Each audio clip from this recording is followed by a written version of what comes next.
Payment corporation of India, जैसा कि आपको पता होगा बहुत सारे जो हमारे ट्रांजैक्शंस होते हैं, बहुत सारे जो फाइनेंस से रिलेटेड ट्रांजैक्शंस होते हैं, उन सब की जिम्मेदारी एनपीसीआई के ऊपर है। इन्होंने यहां पर जो सर्कुलर है वो जारी किया। एक्चुअली क्या है ना कि ये सर्कुलर 24 मार्च का है, लेकिन इसके बारे में कल ही यहां पर पता चला और अचानक से यहां पर चर्चा होने लग गई कि आखिरकार यहां पर किया क्या जा रहा है। देखिए, एनपीसीआई ने यह सजेस्ट किया है कि prepaid payment instrument fee on merchant transactions on UPI, unified payment interface. I am sure कि अभी तक आप में से बहुत से लोग इसको समझ नहीं पा रहे होंगे। तो सबसे पहले तो आपको समझना है कि ये पीपीआई का मतलब क्या होता है। देखो, इसका नाम क्या है, प्रीपेड पेमेंट इंस्ट्रूमेंट, मतलब कि एक ऐसा इंस्ट्रूमेंट जो कि आप ट्रांजैक्शन कर सकते हैं जिसमें ऑलरेडी पैसा डला हुआ है। फॉर एग्जांपल, सबसे बड़ा एग्जांपल हम सबको पता है, पेटीएम का जो वॉलेट होता है, पेटीएम का वॉलेट, जैसे पेटीएम ऐप आप खोलते हो, पेटीएम वॉलेट में आप क्लिक करते हो और आप उसमें पेटीएम वॉलेट में पैसे ऐड कर सकते हैं, 1000 रुपए, 2000, 10,000, जितना भी चाहो, जैसे भी चाहो आप पेमेंट करके अपने वॉलेट में स्टोर कर सकते हैं। और एक बार वॉलेट में आपके पैसे आ गया, फिर जैसे चाहे आप उसको खर्च कर सकते हो। मान लो आपने 10,000 डाल दिया पेटीएम वॉलेट में, उसके बाद किसी को आप 100 रुपए दे रहे हो, किसी को 10 रुपए दे रहे हो, किसी को 500 दे रहे हो, वो आप कर सकते हो ना। तो यही होता है प्रीपेड पेमेंट इंस्ट्रूमेंट।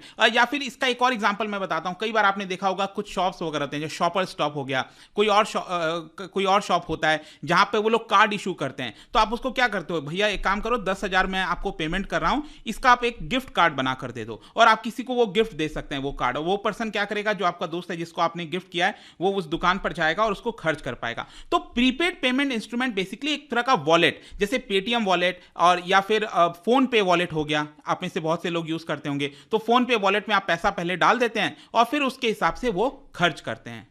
तो बेसिकली अब क्या है, यहां पर समझने की जरूरत है कि नॉर्मली अब क्या होता है, जैसे आप यूपीआई ट्रांजैक्शंस करते थे, तो यूपीआई जो अब आप ट्रांजैक्शन करते थे वो कैसे करते थे। आप मान लीजिए किसी शॉप पर गए, ठीक है, और उसका वहां पर क्यूआर कोड रखा हुआ है, हम सबको होता है ना, ये क्यूआर कोड जैसा बना होता है वहां पर, और आपको क्या करना होता है, मोबाइल से स्कैन, मतलब कि आपने देखा होगा ना, ये जीपे हो गया, फोन पे हो गया, पेटीएम हो गया, ये सब क्या करते हैं, यूपीआई की सुविधा प्रोवाइड करते हैं। जैसे भीम ऐप हो गया, तो भीम ऐप आपने खोला और यहां पर उसका जो क्यूआर कोड है उसको स्कैन किया। मान लीजिए आपने 50 रुपए का कोई सामान खरीदा, ठीक है, आपने क्यूआर कोड स्कैन किया और 50 रुपए आपने पेमेंट किया। तो जब आप पेमेंट करते हो यूपीआई से, तो आप यूजुअली कैसे करते हो, आप अपने बैंक खाते से, मान लीजिए आपका बैंक है एक्सिस बैंक, ठीक है, और जो मर्चेंट है उसका बैंक है मान लो एसबीआई, ठीक है, तो यहां पर आप अपने एक्सिस बैंक से 50 रुपए का ट्रांजैक्शन एसबीआई, मतलब जो मर्चेंट है, जो शॉपकीपर है, उसके खाते में आप भेज देते हो, ठीक है। वैसे ही आप अपने दोस्त को अगर पैसा भेजते हो तो क्या करते हो,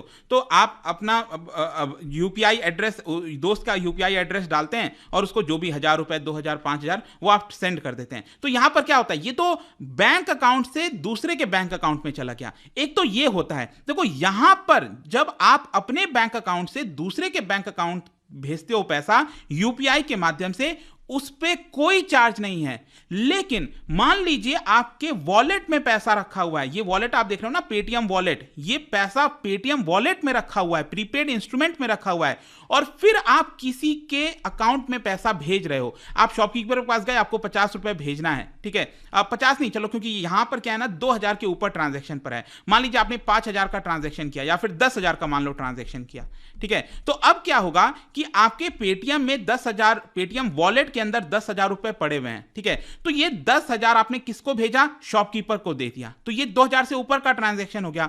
तो ये 10,000 के ट्रांजैक्शन पर आपका 1.1% फी चार्ज किया जाएगा, ठीक है। अब ध्यान से समझना, आपको नहीं किया जाएगा, कस्टमर को नहीं किया जाएगा, मैं आपको आगे बताता हूं। लेकिन 10,000 का 1.1% कितना होता है, ये मेरे ख्याल से 110 रुपए हुआ ना, हाँ, तो 110 रुपए एक्स्ट्रा चार्ज किया जाएगा। लेकिन ध्यान रखना है आपको, ये आपको चार्ज नहीं किया जाएगा, कस्टमर को नहीं किया जाएगा। आपने तो क्या है, सिंपली अपने पेटीएम वॉलेट से 10,000 का ट्रांजैक्शन अपने जो मर्चेंट है, जिससे आपने शॉपकीपर को जिससे खरीदा है, उसके यूपीआई के थ्रू आपने पेमेंट कर दिया, अपने वॉलेट से किया, अपने बैंक अकाउंट से नहीं किया, ठीक है, उस केस में ये चार्ज लग रहा है। तो ये जो 110 रुपए मैंने आपको बोला ट्रांजैक्शन फी, ये किसके ऊपर चार्ज किया जाएगा, ये बेसिकली चार्ज होगा मर्चेंट साइड के ऊपर। अब फॉर एग्जांपल, यहीं पर एग्जांपल हम ले लेते हैं, मान लीजिए आपके पेटीएम वॉलेट के अंदर, पेटीएम वॉलेट, ठीक है, पेटीएम वॉलेट के अंदर मान लो आपका 10,000 पड़ा था, आपने 10,000 रुपए यूपीआई के माध्यम से किसको दे दिया, किसी शॉपकीपर को दे दिया, एबीसी ये शॉप का नाम है, ठीक है। तो अब क्या होगा कि शॉपकीपर के पास कितना आ गया, 10,000 रुपए आ गया। अब 10,000 का 1.1% क्या होता है, 10,000 का 1.1% होता है 110 रुपए।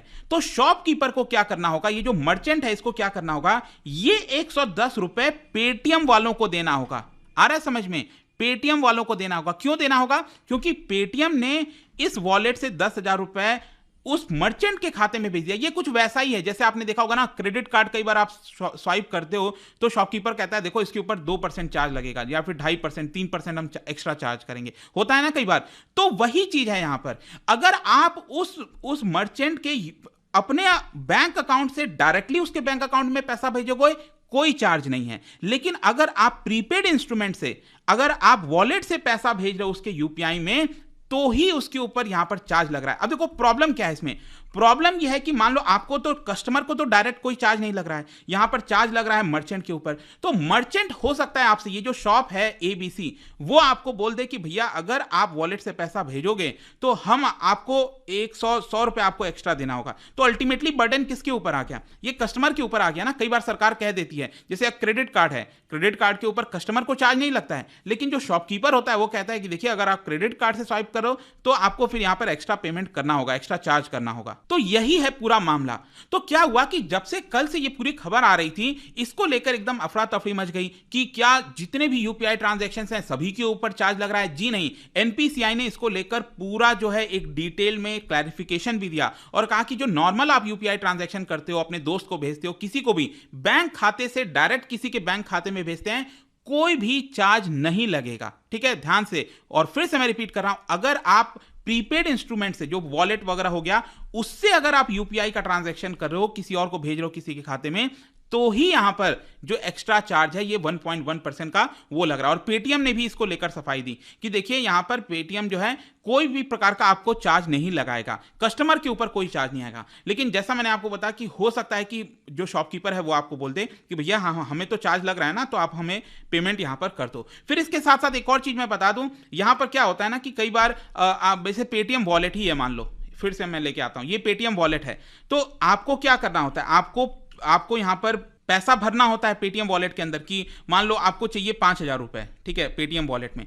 तो आप क्या करोगे, आप यूपीआई के माध्यम से आप क्या करते हो, मान लो एक्सिस का एग्जांपल ले लो, एक्सिस बैंक है आपका, ठीक है, तो आप अपने एक्सिस बैंक के खाते से यूपीआई के थ्रू अपने पेटीएम वॉलेट में 5,000 डालोगे। तो यहां पर अब यह बोला गया है कि ये जो होगा ना, इसके लिए 0.15% का चार्ज लगेगा। कौन देगा ये चार्ज, ये चार्ज देगा पेटीएम, देगा एक्सिस बैंक को।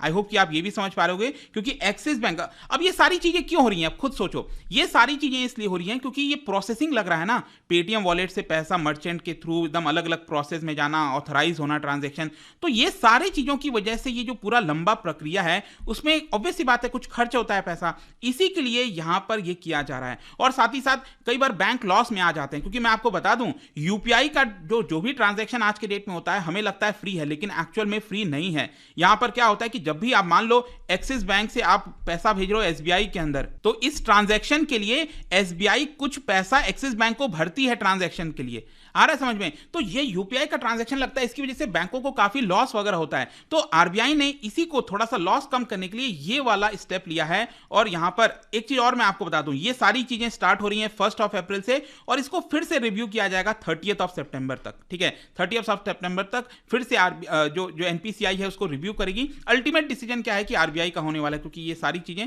आरबीआई के अंडर में सब कुछ आ जाती हैं। तो देखते हैं आगे क्या होता है, बट आई होप कि इस वीडियो से आपको एकदम फुल क्लैरिफिकेशन मिल गया होगा कि एग्जैक्टली हो क्या रहा है। और जाने से पहले, क्योंकि हम बैंक्स की बात कर रहे हैं, क्या बता सकते हो बैंकिंग के टर्मिनोलॉजी में पीसीआर को क्या कहते हैं?